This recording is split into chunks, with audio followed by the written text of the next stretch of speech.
नमस्कार दोस्तों, मैं निशा श्रीवास। आज हम पढ़ेंगे बेसिक मैथ्स।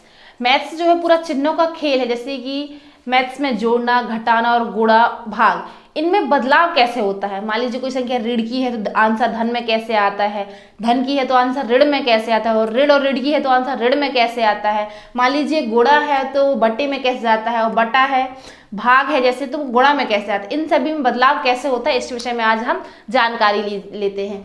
चलिए हम शुरू करते हैं। मान लीजिए यहाँ लिखा हुआ है 4 धन 2, तो आंसर में क्या आएगा, 6 आएगा। परंतु ये 6 कैसे आता है, 4 के आगे किसका चिन्ह लगा, धन का, कोई चिन्ह नहीं लगा। इसका मतलब क्या हुआ कि इसके आगे धन का चिन्ह लगा है। 2 के आगे किसका चिन्ह लगा है, धन का। तो धन और धन की संख्या में से क्या होती है, जुड़ती है, और आंसर में धन ही आता है। इसके आगे किसी प्रकार का चिन्ह नहीं है। इसका मतलब ये हुआ कि इसके आगे धन का चिन्ह है। इसी में हम एक सारणी बना देते हैं कि चिन्हों में बदलाव कैसे होता है। तो धन और धन की संख्या में से जुड़ती है तो क्या आता है, धन ही आता है। मान लीजिए यहाँ लिखा हुआ है ऋण 4 धन 6 लिखा हुआ है। तो 4 के आगे किसका चिन्ह लगा है, ऋण का, और 6 के आगे किसका चिन्ह लगा, धन का। तो ऋण और धन की संख्या हमेशा क्या होती है, घटती है। चिन्ह वही आता है जो बड़ी संख्या का रहता है। तो ऋण 4 है और धन 6 है, तो बड़ी संख्या का चिन्ह किसका है, धन का है। इसीलिए यहाँ भी धन आएगा। तो 4 में से 6 में से 4 ही जाएगा, बचेगा कितना, 2, परंतु चिन्ह किसका रहेगा, धन का रहेगा। यहाँ पे लिख देते हैं कि ऋण और धन की संख्याएं हमेशा क्या होती है, घटती है, और चिन्ह वही आता है जो बड़ी संख्या का होता है। इसी प्रकार मान लीजिए यहाँ लिखा हुआ 8 - 2, तो इसके आगे किसका चिन्ह लगा है, धन का, और इसके आगे किसका चिन्ह लगा है, ऋण का। धन और ऋण की संख्या हमेशा क्या होती है, घटती है। चिन्ह वही आता है जो बड़ी संख्या का होता है। तो 8 में से 2 जाएगा, 6 बचेगा। 6 कैसे आया, इसके आगे धन का चिन्ह लगा हुआ है, इसके लिए इसके आगे भी धन करेगा, क्योंकि बड़ी संख्या चिन्ह किसका है, धन का है। तो धन और ऋण की संख्या हमेशा क्या होंगी, घटेंगी, परंतु चिन्ह वही आएगा जो बड़ी संख्या का होगा। मान लीजिए यहाँ पे लिखा हुआ है ऋण 6 ऋण 4, तो ऋण और ऋण की संख्या हमेशा क्या होती है, जुड़ती है, और आंसर में चिन्ह किसका आता है, ऋण का ही आता है। तो ऋण 6 और ऋण 4 दोनों जुड़ेगा, और आंसर में ऋण 10 आ जाएगा। तो यहाँ हम लिख देते हैं कि ऋण और ऋण की संख्या हमेशा क्या होती है, जुड़ती है, और आंसर में ऋण ही आता है। इसके आगे हम देखते हैं कि गुणा के चिन्हों में परिवर्तन कैसे होता है। गुणा के चिन्हों में भी इसी प्रकार से हम सारणी बनाते हुए, सवालों को सॉल्व करते हुए देखेंगे कि चिन्हों में बदलाव कैसे होता है। मान लीजिए यहाँ पे लिखा हुआ है गुणा के नियम। हेडलाइन हम डाल लेते हैं गुणा के नियम। जैसे कि यहाँ पे लिखा हुआ है -4 × 2, तो यहाँ होता क्या है कि 4 किसका है, ऋण का है, और 2 किसका है, धन का है। इसको चिन्ह अच्छे से बना लीजिए। 4 किसका है, ऋण का है, और 2 किसका है, धन का है। तो ऋण और धन का पहले हम किसका गुणा करते हैं, यदि माइनस लगा हुआ है, प्लस लगा हुआ है, तो पहले हम चिन्हों का गुणा करते हैं। और नॉर्मली मान लीजिए ऐसा होता कि लिखा होता 4 × 6, तो ये भी धन और धन की संख्या में से क्या होती है, धन और धन का गुणा हमेशा धन ही आता है। तो 4 और 6 का गुणा करेंगे तो क्या हो जाएगा, 24 आ जाएगा।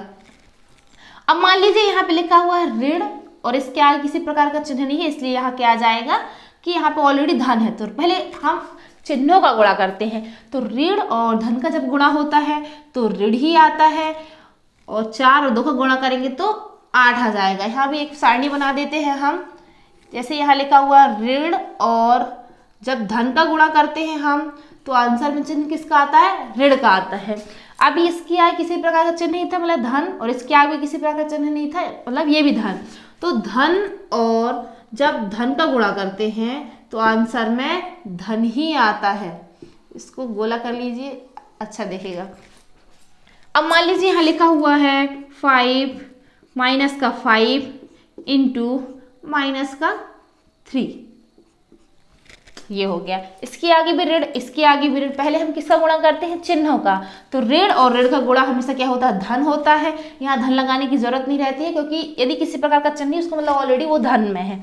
तो 5 और 3 का गुणा करेंगे तो आ जाएगा 15, और ऋण का गुणा हो जाएगा धन। यहाँ भी लिख देते हैं कि ऋण और ऋण का गुणा करने पर ऋण ही आता है। अब मान लीजिए यहाँ लिखा हुआ है 8 इंटू माइनस का 3, तो इसके आगे किसका चिन्ह है? धन का है, और इसके आगे किसका चिन्ह है? ऋण का है। तो धन और ऋण का जब गुणा होता है तो चिन्ह किसका आता है? ऋण का आता है, और 8 का 3 में गुणा हो जाएगा तो कितना आ जाएगा? ये 24 आ जाएगा। तो यहाँ भी हम लिख देते हैं कि धन और जब ऋण का गुणा होता है तो आंसर में ऋण ही आता है। इस प्रकार से गुणा के नियम होते हैं और इसमें इस चिन्हों का इस प्रकार से बदलाव होता है। आगे हम देखते हैं, मान लीजिए कोई वेरिएबल्स में, मान लीजिए वेरिएबल्स क्या होते हैं? जिनका मान बदलता रहता है। मान लीजिए ए से लेकर जेड तो कोई वेरिएबल ले सकते हैं अपन। मान लीजिए यहाँ लिखा हुआ है 4 और x - 2 लिखा हुआ है, तो इसको हम सॉल्व कैसे करते हैं? यहाँ पे वेरिएबल क्या है? x है, मतलब कि जहाँ भी यदि मान निकालने का, मान लीजिए इसके इक्वल में 0 लिखा हुआ है। अब हमें मान निकालना है तो पहले 4 और x का हम क्या करते हैं? गुणा करते हैं। ये भी गुणा में ही आएगा एक प्रकार से, 4 इसके आगे धन, इसके आगे भी धन, 4 और x का गुणा हो जाए तो क्या हो जाएगा? 4x हो जाएगा। अब इसके आगे धन है, इसके आगे ऋण है, तो धन और ऋण का गुणा होगा तो क्या आ जाएगा? ऋण आ जाएगा। और 4 और 2 का गुणा होगा तो क्या आ जाएगा? 8 आ जाएगा, और ये हो जाएगा 0। अब इसमें देखते हैं कि हम पक्षांतर कैसे होता है, कि धन की संख्या ऋण में कैसे होती है और ऋण की संख्या धन में कैसे होती है। अब यहाँ क्या लिखा है? x लिखा है, इसका मतलब जहाँ भी वेरिएबल्स आते हैं उसका मान निकालना। अब यहाँ ओनली x दिया हुआ है, इसलिए हम सिर्फ x का मान निकाल लेंगे। मान लीजिए 2 वेरिएबल दिए होते x, y या z या फिर ABCD कुछ भी दिया होता, तो फिर उसको हम अलग विधि से सॉल्व करते, जैसे प्रतिस्थापन, विलोपन या फिर वज्र गुणनखंड, इस प्रकार की विधि से हल करते। परंतु ओनली यहाँ पर एक वेरिएबल दिया हुआ है, तो इसका पक्षांतर, अब इसको अकेले छोड़ना है। सिंपल सा फंडा है कि अपन समझ लीजिए इसको अकेले छोड़ना है, तो इसको 4x को अकेला छोड़ दो, और जो ऋण का 8 है उस पक्ष में जाएगा तो धन का हो जाएगा। मान लीजिए यहाँ धन होता तो उस पक्ष में आता तो ऋण का हो जाता, तो क्या आ जाएगा? यहाँ 8 आ जाएगा। अब 4 और x दोनों इंटू में है।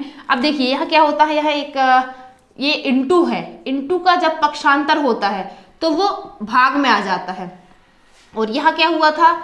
जब धन का पक्षांतर होता है उस पक्ष में तो ये ऋण का आ जाता है।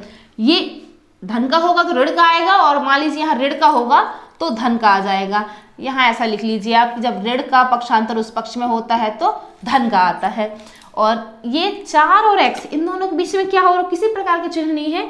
इसका मतलब ये हुआ कि दोनों के बीच में क्या हो रहा है? गुणा हो रहा है। और जब किसी का गुणा होता है, जैसे 4 है x, तो ये x जो लिखा हुआ है यही रहेगा, परंतु ये 4 इसके बटे में चला जाएगा। 8 के बटे में क्या आ जाएगा? 4 आ जाएगा। तो 4 एकम 4, 4 दूनी 8, x इक्वल टू क्या आ जाएगा?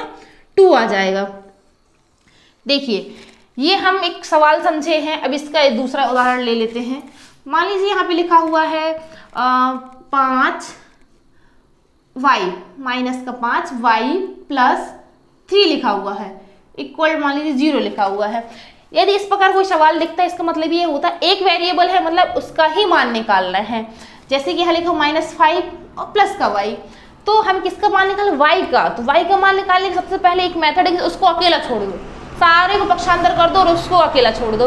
तो -5 और प्लस y, माइनस और प्लस का चिन्ह क्या होता है? जब इसका गुणा, इन दोनों के बीच में क्या हो रहा है? गुणा हो रहा है। किसी प्रकार का चिन्ह नहीं, इसका मतलब ऑलरेडी गुणा हो रहा है। तो माइनस और ये प्लस, इनका जब गुणा होगा तो ये माइनस आएगा, और 5 और y का गुणा होगा तो ये 5y आ जाएगा। अब माइनस ये लिखा और ये प्लस लिखा है, तो ये ऋण और धन इनका गुणा होता तो क्या आता है? ऋण आता है। और 5 और 3 गुणा तो क्या आ जाएगा? ये 15 आ जाएगा, इक्वल 0 आ जाएगा। अब वेरिएबल क्या है? y, इसका मान इसको अकेला छोड़ दो। -5 यहाँ लिख रहने दो, 5y, और ऋण का 15 था उस पक्ष में गया तो धन का हो गया। अब ये माइनस, इसको -y को यहाँ लिख, ये इन दोनों से गुणा हो रहा है, गुणा का बटे में जाता है, और ये बटे का होता है तो गुणा में आता है। y हो गया 15 के बटे में क्या आ जाएगा? 5 आ जाएगा। तो 5 3 कितना हो जाएगा? 15। y माइनस लगा इसलिए यहाँ माइनस लगा, तो y इक्वल टू क्या जाएगा? -15 आ जाएगा। इसी प्रकार यदि हम एक आध उदाहरण और देखते हैं गुणा के नियमों में। मान लीजिए यहाँ पे लिखा हुआ है, थर्ड क्वेश्चन है ये। मान लीजिए यहाँ लिखा हुआ है 15/4 इक्वल टू y प्लस 2 लिखा हुआ है। तो वेरिएबल यहाँ पे क्या है? y है, मतलब इसको अकेला छोड़ना है। अब 4 क्या है? इसके बटे में है, तो इसका पक्षांतर होगा, तो ये 15 को यहाँ लिखा रहने दीजिए, 4 का पक्षांतर होगा तो ये बटे गुणा में चला जाएगा, बटे में था इसलिए गुणा में जाएगा। और मान लीजिए गुणा में होता है, जैसे कि 5 और y दोनों गुणा में है तो 5 कहाँ चला गया, इसके बटे में चला गया। तो यहाँ हो जाएगा 4y + 2।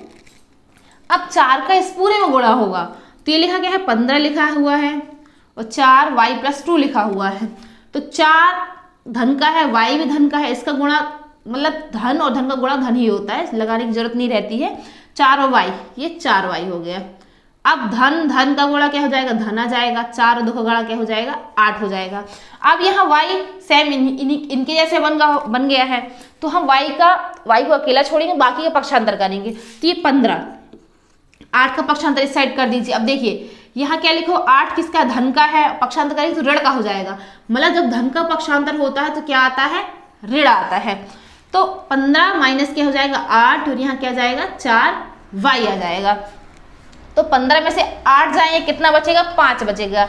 इसके आगे धन का चिन्ह लगा, इसके आगे ऋण का। तो धन और ऋण की संख्या हमेशा क्या होती है, घटती है, चिन्ह वही आता है जो बड़ी संख्या का होता है। तो कितना आ जाएगा, 5 आ जाएगा, और ये हो जाएगा 4y।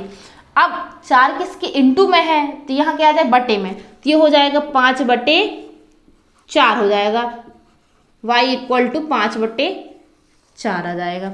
तो इस प्रकार हमने गुणा के नियमों को समझा कि इनके चिन्ह में बदलाव कैसे होता है, धन गुणा और जोड़ना घटाने की में चिन्ह में बदलाव कैसे होता है, इस प्रकार हमने इसको समझा है।